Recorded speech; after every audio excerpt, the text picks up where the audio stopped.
Hey there, folks. If you're living in Canada and need to send money to Nepal online, especially with the latest updates for 2025, you're in the right place. This process has become super straightforward thanks to digital tools, but it's important to do it safely and efficiently. I'm going to walk you through the steps so you can get it done quickly and avoid any common pitfalls. First off, why send money online? It's fast, secure, and often cheaper than traditional methods. In 2025, services like Wise, Western Union, or Remitly have upgraded their platforms with better exchange rates and faster transfers, sometimes in just minutes. But always check for the most current options since regulations can change. Step 1. Choose a reliable service. Look for ones that support Canada to Nepal transfers, offer competitive fees, and have good reviews.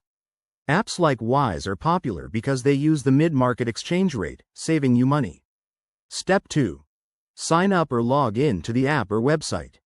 You'll need to create an account if it's your first time. Make sure to verify your identity.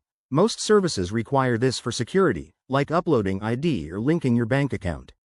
Next, enter the recipient's details. This includes their name, address in Nepal, and bank account information. Double-check everything to avoid delays. Then, select the amount you want to send. The app will show you the exchange rate and any fees upfront, so you know exactly what you're paying.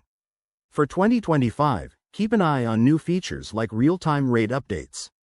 Once that's set, review and confirm the transfer. You'll get a confirmation email or notification, and you can track the status online. Most transfers arrive in 1 to 3 business days, but some are instant. Finally, a few tips. Always use secure Wi-Fi, keep your login details private, and compare services for the best deals. If you're sending larger amounts, check for any tax implications or limits imposed by Canadian or Nepalese regulations. There you have it. That's how to send money from Canada to Nepal online in 2025. It's easier than ever, but stay informed. If you found this helpful, hit that like button and subscribe for more money-saving tips. Thanks for watching, and take care.